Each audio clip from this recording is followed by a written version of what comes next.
Një rrjet delikate po shpaloset mbi hartën gjeopolitike që përfshin lindjen e mesme, Gadishullin Arabik, detin e Kuq dhe Afrikën Lindore. Në qendër të kësaj loje të re strategjike, shfaqet një rivalitet i qartë mes Turqisë dhe boshtit të ri të konsoliduar, Izrael Emiratet e Bashkuara Arabe. Ambicet gjeostrategjike të Ankaras përplasen gjithnjë më hapur me projektimin rajonal të Tel Avivit dhe me fuqizimin politik e ushtarak të Abu Dhabit. Në këtë kontekst, përpjekja për të kufizuar ndikimin turk është bërë një objektiv i përbashkët, që njëkohësisht synon të mbajë nën kontroll edhe rrjetet e influencës së Katarit. Dhe në plan afatgjat, edhe vetë Arabinë Saudite. 2025-a, viti ku rivaliteti u bë sistemik.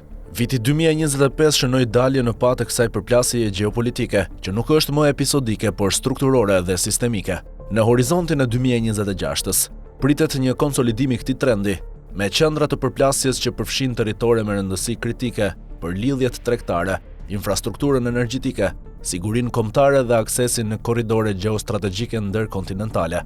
Turqia kërkon të zgjerojë ndikimin e saj, duke forcuar kontrollin në Sirinë pas Asadit. Tashmë në ndikimin e qeverisë së Ahmad al-Shara, përplasja me Izraelin është e drejtë për drejtë në frontin sirian dhe e tërthortë në zonën detare, ku Qipëroja mbetet një pikë tensioni. Pjesa veriore nën kontrollin e Ankaras sfidon pjesën jugore të njohur ndërkombëtarisht, e cila po forcon aleancat me Greqinë dhe Izraelin për të mbrojtur nga asertiviteti turk.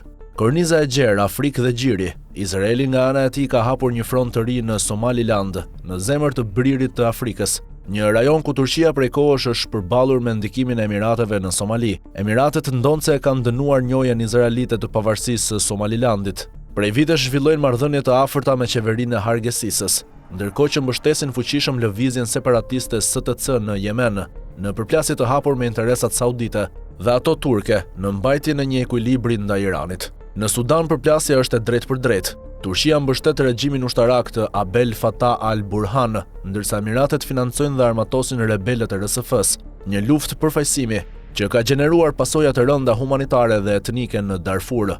Pavarësisht përplasjes në shumë fronte, nuk kemi ende një përplasje totale. Turqia dhe Emiratet kanë tentuar të ndajnë konkurrencën gjeopolitike nga marrëdhëniet bilaterale, duke ruajtur komunikim ekonomik dhe diplomatik.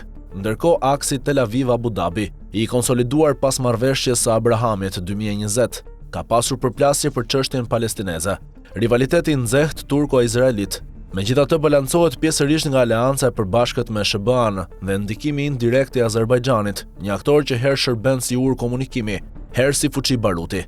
Nuk është rastësi që udhëheqësit e Sudanit dhe Somalis vizituan këtë vit presidentin Erdogan, duke i dhënë një mesazh simbolik ndaj Emirateve dhe Izraelit, në mbështetje të integritetit territorial të aleatëve të Ankaras, integritet që vetë Turqia nuk e njeh për Qipëron.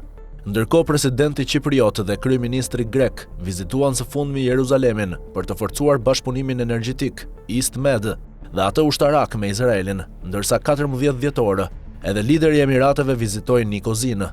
Këto janë lëvizje dhe kundërlëvizje në një lojë të madhe shahu, ku përplasjet janë rajonale për qëllime globale. Në qendër të betejës është pyetja, a do të triumfojnë rrjetet e lidhjes transmesdhetare të sponsorizuara nga Turqia, apo projekti indo-mesdhetar i shtyrë nga Izraeli dhe Emiratet?